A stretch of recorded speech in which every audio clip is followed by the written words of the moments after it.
आप सभी श्रोतागणों का एक बार फिर से स्वागत है मेरे चैनल रागनी सिंह में।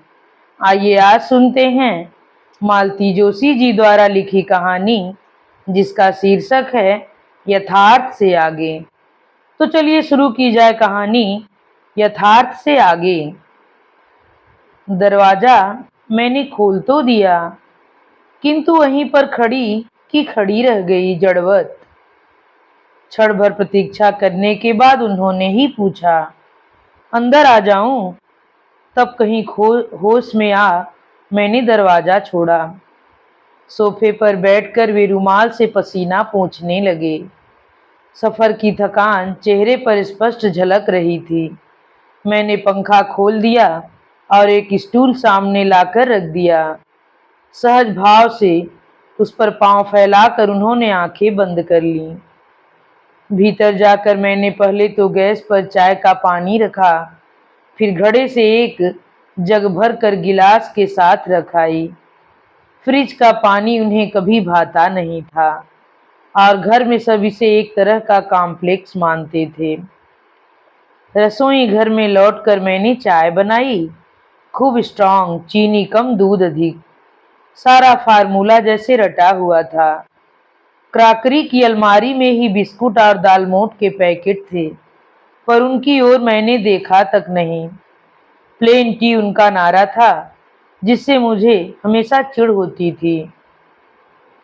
चाय की टेबल पर जब तक दो चार चीजें न हो मजा नहीं आता था। चाय लेकर पहुंची तब तक वे काफी सुस्ता चुके थे। चाय पीकर जैसे एकदम ताजा हो गए। बोले, और लोग कहाँ हैं? अम्मा तो हरिद्वार गई हुई हैं, भैया भाभी किसी शादी में, बबलू की वजह से मैं नहीं जा सकी। कहते कहते मैं यूं ही मेजपोश की सिलवटें ठीक करने लगी। डर था कि कहीं जान न लें कि अम्मा की अनुपस्थिति और बबलू की बीमारी ने मुझे भाभी के साथ हर जगह जाने की मजबूरी से निजात दिला दी है। फिर विषय बदलने की गरज से कहा, खाना तो नहाकर खाइएगा न?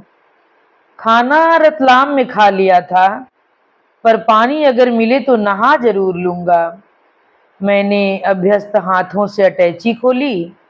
कपड़े निकालते निकालते ढेर सारे खिलौने फर्श पर बिखर गए। मैंने ऊपर देखा, वे मेरी ही ओर देख रहे थे। खिसियाए से स्वर में बोले, बबलू के लिए लाया था, कैसा है अब?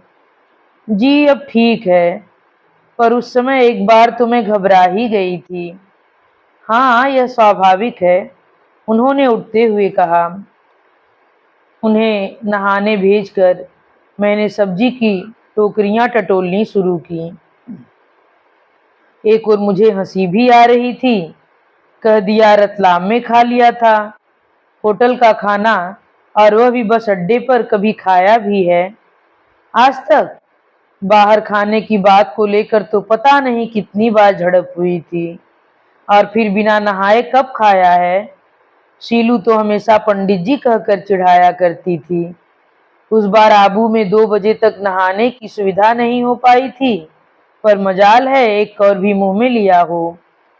वे नहा कर निकले, तब तक मैंने लौकी का रायता और भरवा बैगन तैयार कर लिए थे। प्याजी पुलाव पक रहा था। उन्हें तेल सीसा देते हुए मैंने देखा, कनपटी के पास कितने सारे बाल सफेद हो आए हैं। वे हंस पड़े। क्या देख रही हो? बूढ़ा हो गया हूं ना? बैंक का मरा काम ही ऐसा है, दिन भर आंखें फोड़ो और दिमाग खपाओ। बाल सफेद होंगे नहीं तो क्या होगा? रात को थोड़ी ब्राह्मी की मालिश क्यों नहीं करते? तलवों में लौकी लगाने या गाय का घी मलने से ठंडक रहती है। कहते कहते मुझे लगा मैं नहीं कोई दादी अम्मा बोल रही है। वे एकटक मुझे देख रहे थे। सकुचा कर मैंने कहा, बबलू के पास बैठेंगे न थोड़ी देर? खाना बस अभी बनना ही जाता है। बबलू अपनी मसहरी में बैठा तस्वीरों वाली पुस्तक देख रहा था। वह कब जग आया पता ही न चला। हम लोगों की आहट से चौंक कर उसने ऊपर देखा। बड़ी देर तक देखता रहा, फिर धीरे धीरे मेरे कान में फुसफुसा कर बोला, पापा है ना? इस प्रश्न का उत्तर देने के करुण कर्तव्य से उन्होंने उबार लिया और लपक कर उसे गोदी में उठा लिया। मैं फिर वहां खड़ी न रह सकी। रसोई मुझे बुला ही रही थी। पुलाव जलने को था। झट उतार कर मैंने अंगीठी पर कुछ कोयले लगाए। तवे पर सिकी रोटियां उन्हें जरा नहीं भाती थीं। बरतियां टटोल कर उनकी पसंद का, खास कर अम्मा के हाथ का बना कटहल का अचार निकाला। 2 फुलके जब बन गए तो मैं थाली लगाकर कमरे में ले गई। देखा बबलू महाशय पापा की ठोड़ी पर गाल रगड़ते हुए आराम से लेटे हैं।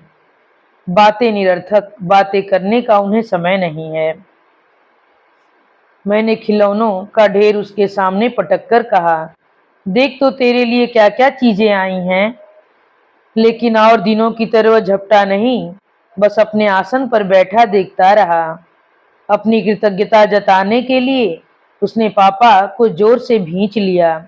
बस उसका नन्हा सा मन भी जान गया था कि खिलौनों के लिए तो काफी समय पड़ा है। पाँव में जैसे पर लग गए हों। मैं फुलके बनाती रही, देती रही। आखिर जब उन्होंने कहा, कितने दिनों का इकट्ठा खिला रही हो, तब कहीं जाकर मैंने उन्हें उठने दिया। थाली लेकर अब मैं लौटी तो अचानक सामने भैया पड़ गए। अपनी रव में मैंने कार की आवाज तक नहीं सुनी थी। भैया का चेहरा तना हुआ था और आवाज को प्रयत्न पूर्वक धीमा करते हुए उन्होंने कहा, हजरत अब क्या चाहते हो? बच्चे को देखने आए हैं। मैंने जैसे दीवार को जवाब दिया। मेरे स्वर से भैया चौंके और चुपचाप बाहर चले गए। पिछले 2 घंटों में जैसे किसी कल्पना लोक में थी और अब मेरे पांव जमीन पर आ लगे। भैया का भी वैसे क्या दोष था। इनको लेकर उनकी राय कभी भी अच्छी नहीं रही। इस शादी में दोनों पक्षों में से किसी की भी सम्मति नहीं थी। हम लोग सामाजिक, मानसिक किसी भी धरातल पर समकक्ष नहीं थे। केवल प्रेम का क्षणिक आवेग ही हमें बांधे हुए था। सबका विरोध मोल लेकर जिस नींव पर हमने दाम्पत्य की नींव डाली थी, शादी के तुरंत बाद ही वह धसकने लगी। अपने परिवार का, परिवेश का बिछोह दोनों को ही सहन न हो सका।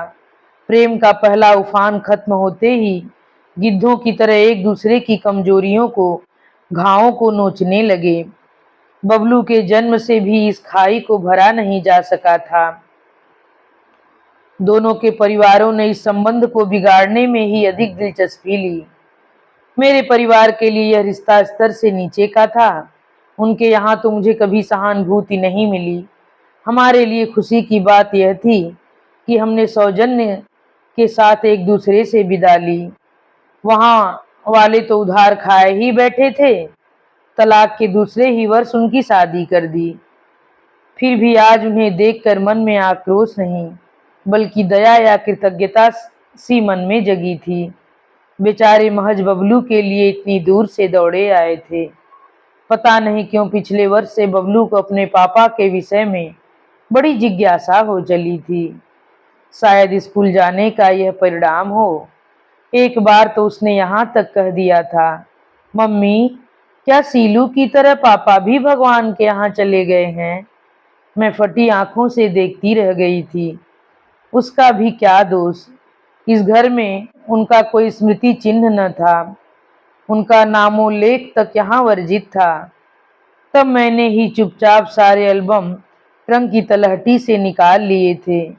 बबलू घर भर की नजरें बचाकर घंटों उनमें खोया रहता। मुझसे कुरेद कुरेद कर उसने पापा की आदतें, उनके कपड़े तथा शौक जैसे कंठस्थ कर लिए थे। उसने पता नहीं कैसे उनके चेहरे की एक एक रेखा को आत्मपात कर लिया था कि 4 साल बाद भी उन्हें देखते ही पहचान गया। इस बार जब उसे डिप्थीरिया हुआ तो पता नहीं उसने कितनी बार करुण स्वर में उन्हें याद किया। मुझसे रहा नहीं गया। एक दिन जी कड़ा करके मैंने लिख ही दिया। वह पत्र पता नहीं कितनी बार लिखा गया, जलाया गया। लिफाफे में बंद होने पर भी अनिश्चय की अवस्था में न जाने कितने दिन तक मेरे पर्स में झूलता रहा था, पर उन्हें यह असमंजस नहीं व्यापा था। पत्र मिलते ही चले आए थे। इस एहसास से मेरे आंसू निकल आए। मैंने ईश्वर को धन्यवाद दिया कि आज घर में कोई नहीं था, नहीं तो क्या इस तरह जी भर कर उन्हें खिला सकती थी, उनके पास बैठकर बात कर सकती थी। लौटकर कमरे में गई तो देखा अखबार मुंह पर ढककर वे आराम कुर्सी पर सो रहे थे। मनपसंद भोजन की तृप्ति उनके चेहरे पर थी। मेरी आहट से उनकी तंद्रा टूटी। बोले, अरे कहाँ रह गई थी तुम? तुम्हारा चेहरा कैसा हो रहा है? फिर कुछ धीमी आवाज में कहा, क्या भैया ने कुछ कह दिया? Never mind, I was never in his good books. कितनी सरलता से कह गए थे। और दिनों तो इन्हीं बातों को लेकर घंटों महाभारत होता था। प्रसंग बदलने के लिए मैंने कहा, घर पर सब ठीक है? सब ठीक है। माँ का मोतियाबिंद का ऑपरेशन हुआ है। महेश ने एमएससी का इम्तहान दिया है। भानु की शादी नवंबर में हो रही है। और गुड्डी कैसी है? क्या नाम रखा है? मुग्धा।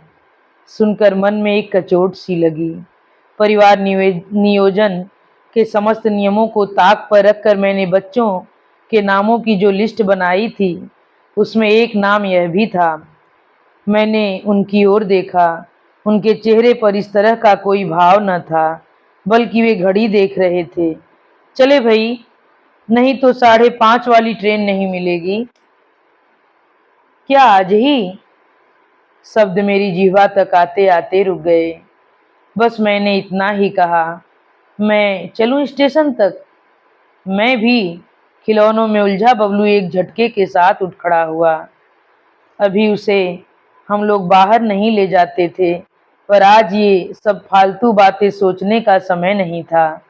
तैयार होकर हम निकले, पर धूप चिलचिलाती हुई थी। कोलतार की सड़क एकदम चमचमा रही थी।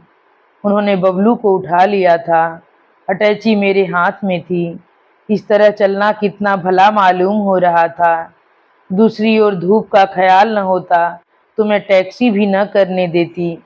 स्टेशन पर हमेशा की तरह हाय तौबा का वातावरण था। उन्होंने पर्स मुझे देते हुए कहा, तुम टिकट लेकर आ जाओ, हम प्लेटफार्म पर चलते हैं। धक्का मुक्की में टिकट लेकर जब प्लेटफार्म पर आई तो देखा स्टेशन के कोने पर दूर लकड़ी की बेंच पर दोनों बैठे हैं। मैं भीड़ को चीरती पास तक आ गई, पर अपनी बातों में दोनों ऐसे उलझे थे कि मुझे देखा तक नहीं। बबलू ही बोल रहा था, वे तो बस श्रोता बन बैठे थे। दोस्तों की बातें, मास्टर जी की तारीफ, नानी का लाड दुलार, मामा का नियंत्रण और मामी का रूखापन, बारी बारी से सबका वर्णन हो रहा था। कई बातें तो मेरे लिए भी नई थीं। बबलू जैसा शर्मीला लड़का इतनी जल्दी घुल मिल जाएगा, मैंने कल्पना भी न की थी। मेरी चूड़ियों की खनक से अनायास उनकी बातों का सिलसिला टूटा। पर्स और टिकट उन्हें लौटाते हुए मैंने वे पुस्तकें भी उन्हें दी जो मैं सफ़र के लिए लाई थी। पुस्तकें रखने के लिए बैग खोलते ही चकित रह गए। ऊपर ही एक पैकेट पड़ा था। उन्होंने मेरी ओर देखा। उन निगाहों से बचते हुए मैंने कहा, गुड्डी के लिए हैं, बबलू की ओर से।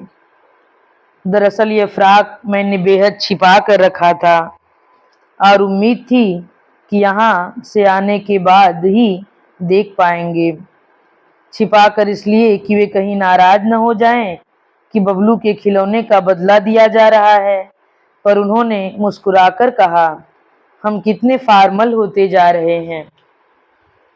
बात शायद व्यंग में कही गई थी, पर मैं तो इससे भी बड़े विस्फोट की आशा कर रही थी। यह फ्राक मैंने भाभी कि पिंकी के जन्मदिन के लिए रात रात भर जाग कर काढ़ा था।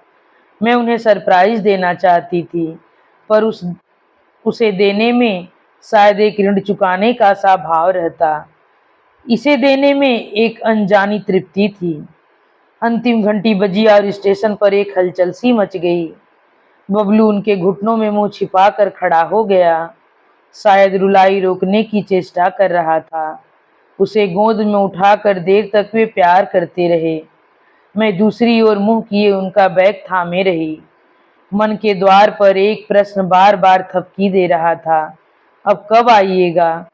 पर शब्द अधरों तक आकर लौट लौट जाते थे। रेल मानो कलेजे पर हथौड़े की चोट करती धड़धड़ाती स्टेशन में दाखिल हुई। बड़ी कठिनाई से उन्होंने बबलू को मेरी गोद में दिया और लपक कर किसी डिब्बे में जा चढ़े। एक बार भी पीछे मुड़कर नहीं देखा। लौटते समय टैक्सी में बबलू मेरी गोद में सिसकते हुए कह रहा था, रुआन मम्मी, यह रेल कैसी है जो पापा को इतनी दूर ले जाती है? और मेरा मन कह रहा था, बेटे कैसी तो तेरी मम्मी है, नहीं तो इस रेल निगोड़ी की क्या मजाल थी जो इस तरह तेरे स्नेह की छाया तेरे अधिकारों का घर छीन जाता। और अंतिम इन्हीं शब्दों के साथ यह कहानी यहीं पर समाप्त होती है। आप सभी श्रोतागणों से एक बार फिर से मेरा विनम्र अनुरोध है कि मेरे द्वारा बोली जाने वाली यह कहानी आप लोगों को पसंद आए तो कृपया मेरे चैनल को सब्सक्राइब और वीडियो को लाइक और कमेंट करके ज़रूर ज़रूर बताइए कि कहानी आप लोगों को कैसी लगी। धन्यवाद।